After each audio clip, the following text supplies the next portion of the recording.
You say something different than what is here. When you translate it, you give something different than what is here. Okay, is that everything? No, go ahead, yes. Go ahead. No, go ahead.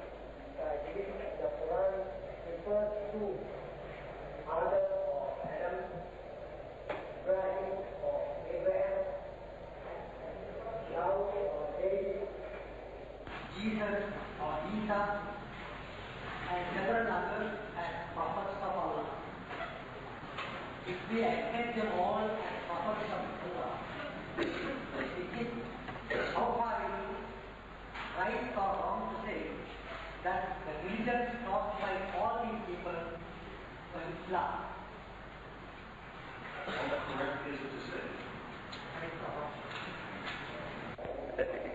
Well, the Quran talks about Islam before 14 centuries ago anyway. It says this was a term that Abraham used to use and so on.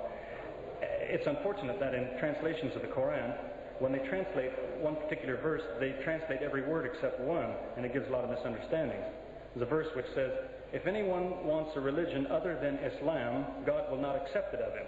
Well, the problem is they translated all the words except the Arabic word said Islam here in Arabic, and they write Islam, I-S-L-A-M, in English. But Islam means something. It's not a label. It's not a club. It means submission to God.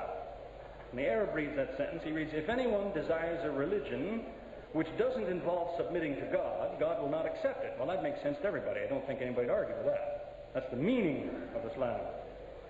So it is said also in the Quran about, it says some people came to hear Islam explained, and when it was explained to them, they said, oh, well, we were Muslims before this.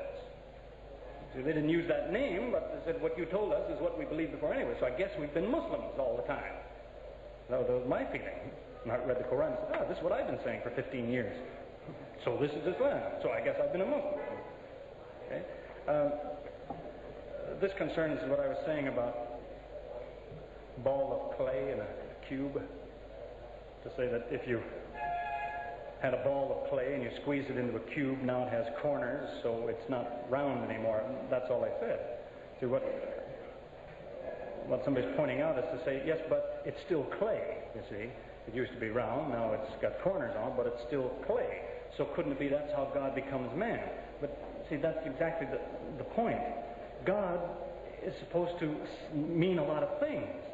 One of the things that it means, you say, this is God.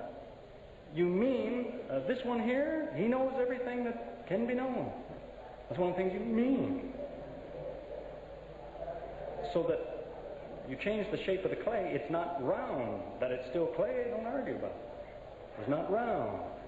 Just as if you could imagine that God becomes a man, it's not correct to say he's still God. Because when you say God, you mean he knows everything that can be known. Men don't have that capacity. So, whatever he is now, he isn't what he used to be. There's a verse in the Bible that's reported anyway, that Jesus said, there are things God knows which I don't know. You see, so whoever says that, even if he used to be God, he isn't anymore. He says, what God knows, I don't know. Some things the Father knows, the Son doesn't know. Okay, I guess that's our time.